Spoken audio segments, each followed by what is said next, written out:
Hindi ko kailanman inakala na sa isang paglalakbay na tulad nito, ang buong pagkatao ko ay babaguhin, wawasakin at bubuuing muli. Ako si Noam, isang 3 taon na mag-aaral mula sa prestihiyosong Israeli Academy for Science and the Arts sa Jerusalem, isang kandidato para sa MIT sa hinaharap. Sa aming paaralan, halos 80% ng mga mag-aaral ay nakakapasok sa mga Ivy League na universidad. Inakala naming nasa tuktok kami ng edukasyon sa buong mundo. Noong Marso 2025, isang balita ang sumabog sa aming campus. Ang aming pinlanong pag-aaral sa mga innovation hub sa Switzerland at Germany na 6 na buwan naming pinaghandaan ay biglang kinansela dahil sa kakulangan sa badyet. Ang ipinalit, isang linggong educational tour sa Pilipinas, isang buong linggo. Ang reaksyon ng aking mga kaklase ay parang nakarinig sila ng isang matinding insulto. Pilipinas? Hindi ba't iyon ang lugar ng mga call center at mga manggagawang ipinapadala sa ibang bansa? Ano ang matututunan namin doon, kaming mga papunta sa Harvard at Stanford? Ako man ay puno ng pagdududa. Sa aking isipan, ang Pilipinas ay isang kapuluan na paminsan-minsan lang nababanggit sa balita tungkol sa mga bagyo, politika at magagandang dalampasigan. Ang kanilang sistema ng edukasyon, bagamat mukhang masipag, ay tila kulang sa pandaigdigang inobasyon. Paano ito maikukumpara sa mga research institution ng Switzerland at Germany? Nang gabing iyon, ang aming dormitoryo ay parang sumabog. Lahat ay nagrereklamo, galit na nagsasaliksik sa internet at nagtatawanan sa aming kapahamakan. Nagplano na kami kung paano namin titiisin ang 1 linggong ito. Sobra ang aming tiwala sa sarili. Maaari nang sabihin kami ay mayabang. Habang papalipad ang eroplano, patuloy kong tinitingnan sa aking telepono ang GDP, populasyon at sistema ng edukasyon ng Pilipinas. Sinusubukang kumbinsihin ang sarili na ito ay isang pag-aaksaya lamang ng oras. Ngunit, lahat ng aming mga pagkiling ay gumuho 30 minuto lamang matapos kaming lumapag sa Ninoy Aquino International Airport. Sa sandaling iyon, hindi ko alam na sa susunod na 7 araw, ang islang ito ay paulit-ulit na magdudulot sa akin ng emosyonal na pagguho, pagkabigla, kahihiyan, paghanga at pagninilay. May mga pagkakataon pa ngang unang beses kong seryosong pinag-isipan, ano ba talaga ang kahulugan ng pagiging elite? Naaalala ko pa ang malamig na hangin mula sa aircon nang bumukas ang pinto ng eroplano, ang maliwanag ngunit hindi nakakasilaw na ilaw ng paliparan. Habang hinihila namin ang aming mga maleta, inaasahan naming makakita ng luma at magulong pasilidad. Ngunit ang aming nakita ay isang terminal na malinis, may modernong disenyo, at malinaw na mga palatandaan hindi nalalayo sa mga paliparan sa Europa na aming napuntahan. Uy, mukhang iba sa inaasahan ko, pabulong na sabi ni Ezra. Walang pumansin sa kanya dahil walang gustong umamin na ang aming mga paunang husga ay nagsisimula ng matinag. Ang tunay na dagok ay dumating nang si Talia ay tumakbo pabalik mula sa banyo, maputla ang mukha at nanginginig ang boses. Nawawala ang wallet ko, may laman itong $2,000 at lahat ng aking ID. Bigla kaming nagkagulo. Pag-aalala, tensyon, galit, lahat ng emosyon ay bumuhos sa loob lamang ng ilang segundo. Handa na kami na ang paglalakbay na ito ay magsisimula sa isang sakuna. Ngunit habang patakbo kaming papunta sa banyo, isang babaeng nakauniporme ng janitor, isang manang, ang humahangos na tumakbo palapit sa amin, hawak ang isang pamilyar na kulay asul na wallet. Sa inyo po ba ito? Kumpleto pa po ang laman. Nakita ko lang po kaya, hinabol ko kayo. Nakatulala si Talia, hindi makapaniwalang iniabot sa kanya ang wallet. Binuksan niya ito, ang pera, mga card, mga ID, lahat ay naroon. Tinanggihan pa ng manang ang alok ni Talia na pabuya. Naku, wag na po.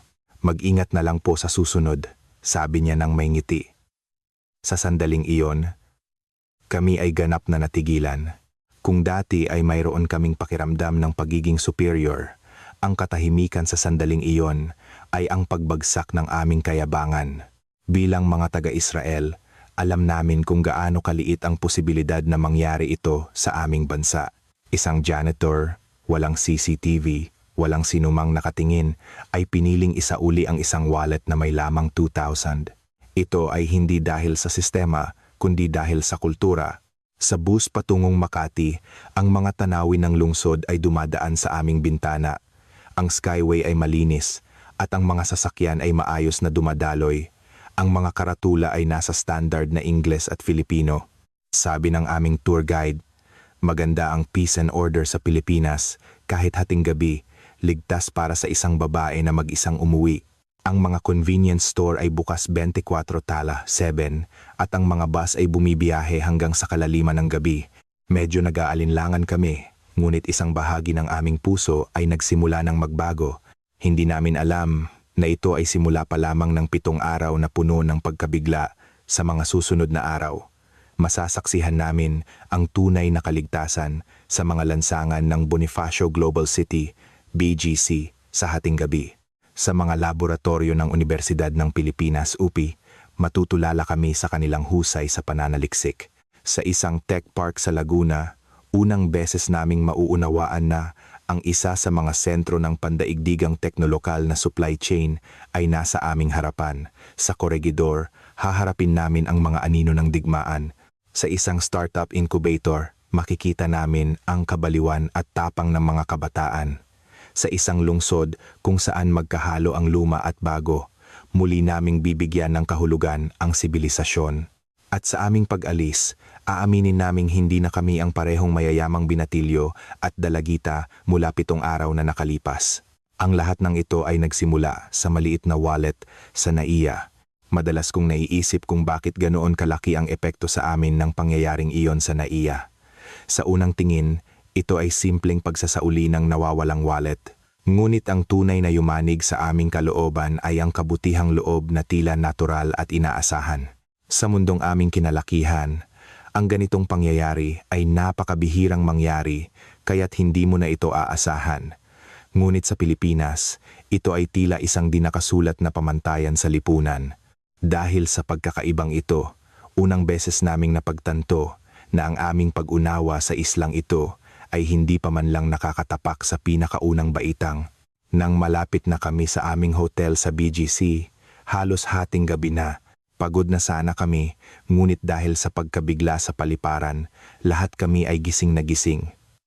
Tara, lumabas tayo at maglakad-lakad, mungkahi ko. Narinig ko, may 24-hour na mga kainan dito.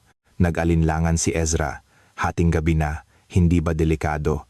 Narinig ito ng tour guide at sumagot, huwag kayong mag-alala, kahit maglakad kayo rito hanggang umaga, walang mangyayari sa inyo. Nag-aalinlangan kaming lumabas ng hotel. 5 minuto pa lang, lahat kami ay nakatayo sa isang kanto, tulala. Ang mga kalye ay maliwanag na parang dapit hapon.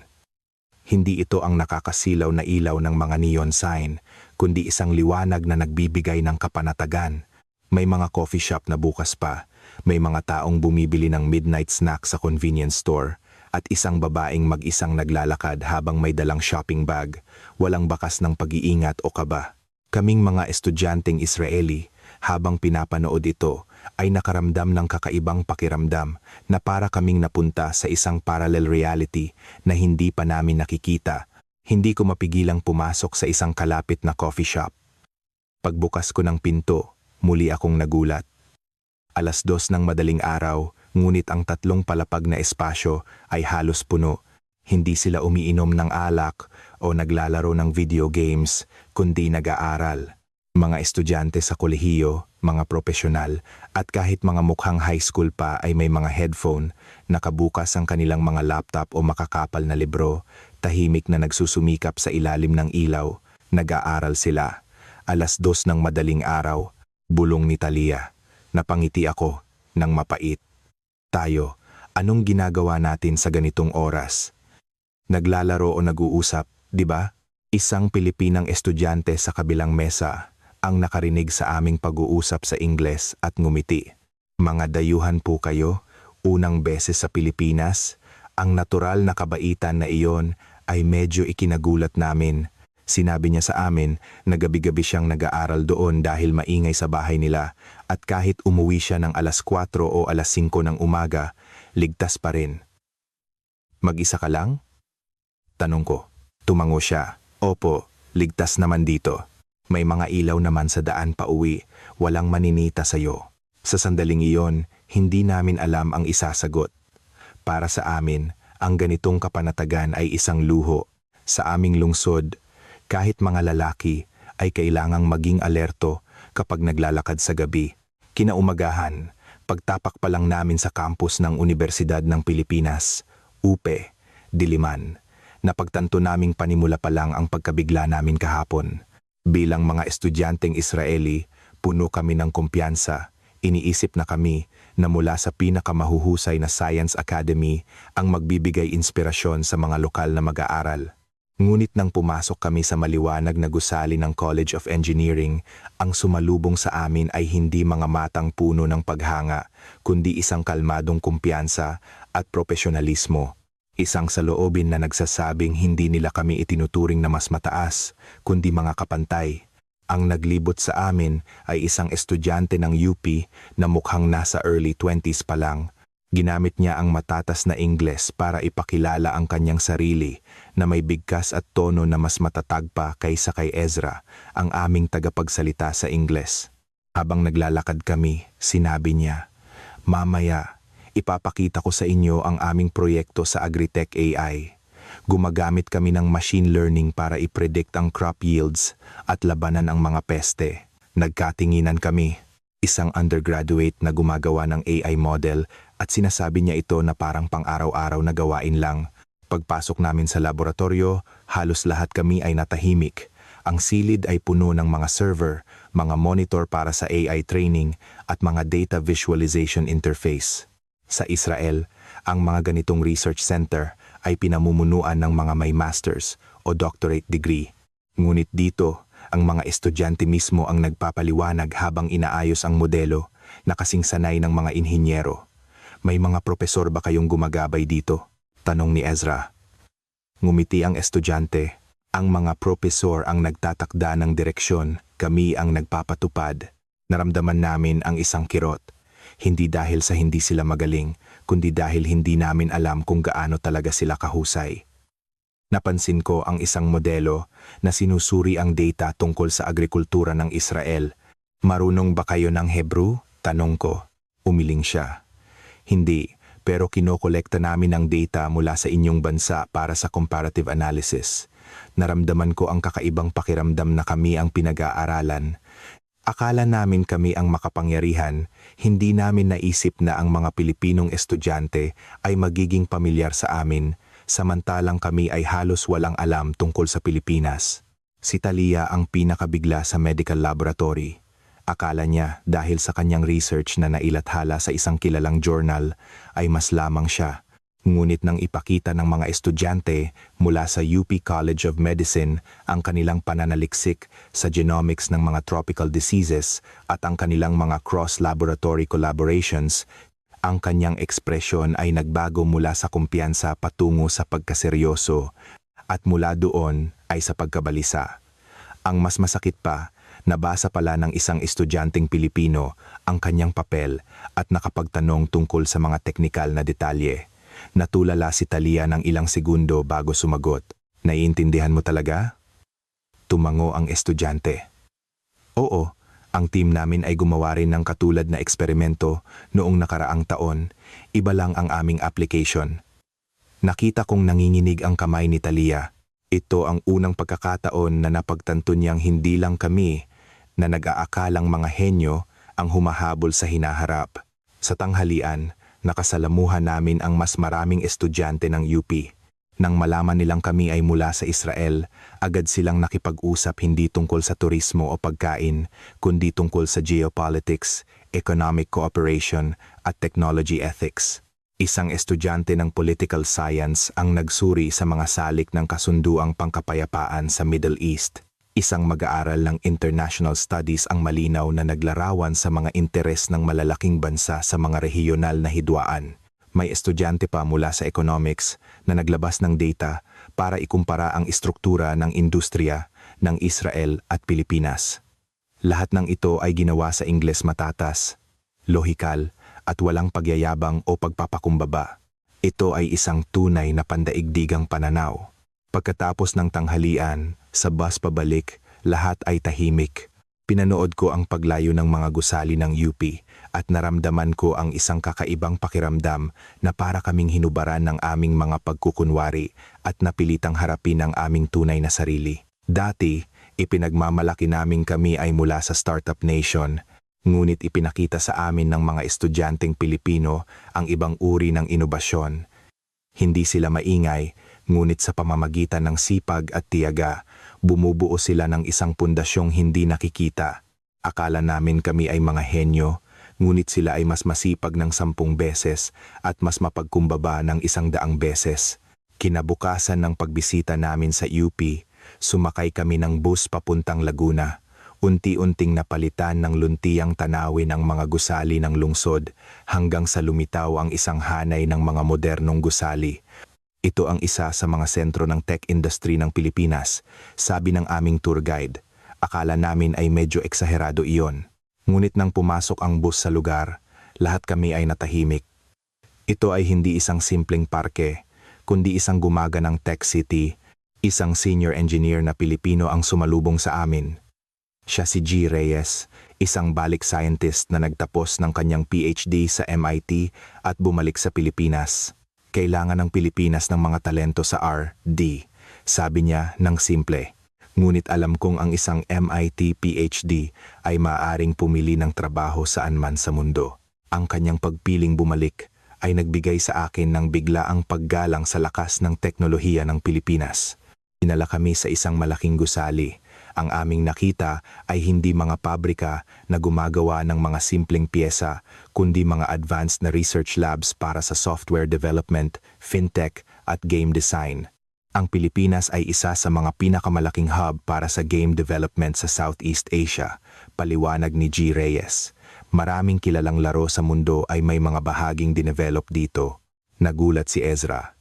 Akala niya, ang industriya ng Pilipinas ay nakasentro lamang sa mga call center. Pagkatapos, pumasok kami sa isang departamento na dalubhasa sa fintech.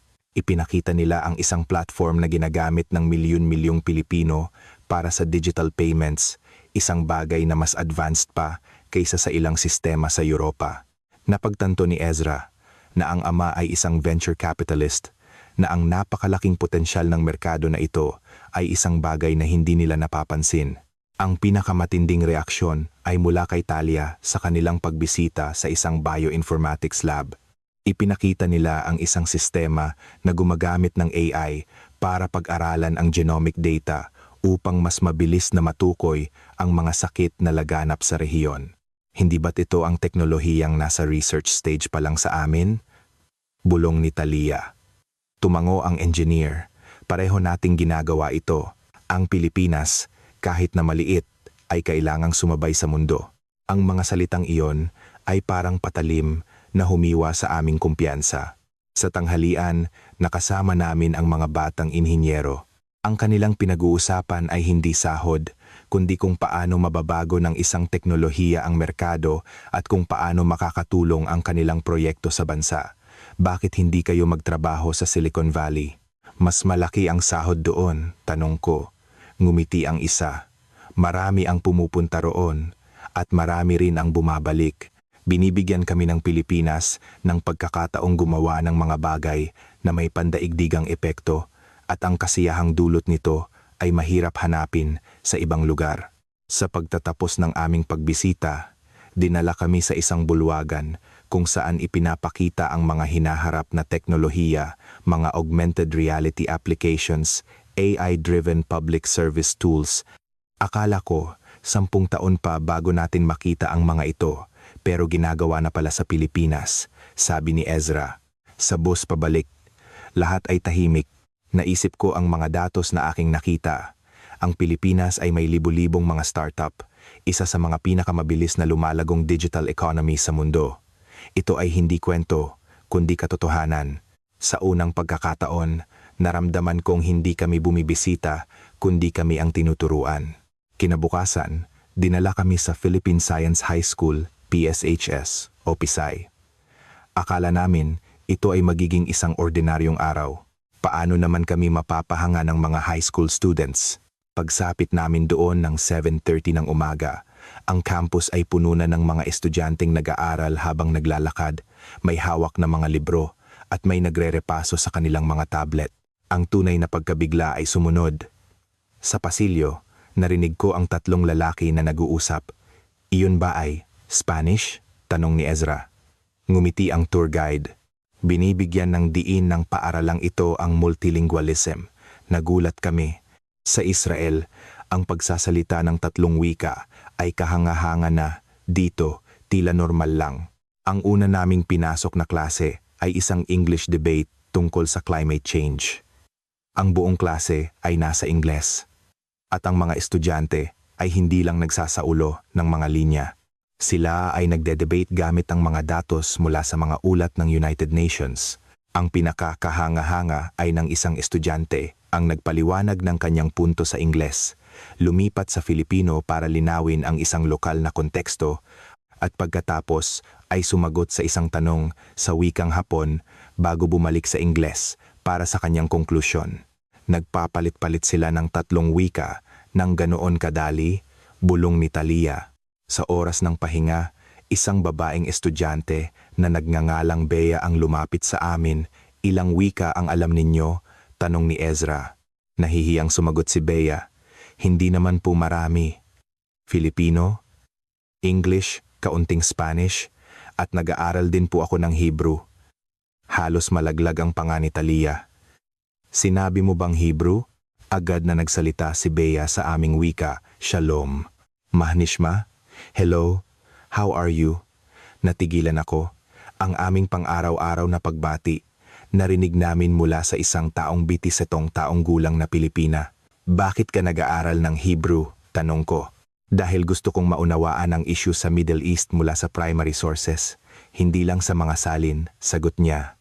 Sa sandaling iyon, nakaramdam ako ng tunay na kahihiyan. Kami, na tinaguriang mga henyo, ay nag-aaral ng wika para sa pangangailangan sa eskwela. Ang mga batang ito ay nag-aaral upang maunawaan ang mundo. Magkaibang-magkaiba ang antas. Pagkatapos, pinanood namin ang isang klase sa matematika. Ang mga itinuturo calculus, differential equations, ay mga paksang para sa unang taon sa kolehiyo. Nang kami ay papaalis na, isang lalaking estudyante ang tumakbo palapit kay Talia. Ikaw ba si Talia, ang sumulat ng papel tungkol sa stem cells? Nabasa ko iyon. Pwede bang magtanong? Natigilan si Talia. Ang kanyang papel ay nabasa ng isang high school student sa Pilipinas, ngunit siya mismo ay hindi pa nakakabasa ng anumang gawa ng isang mananaliksik na Pilipino.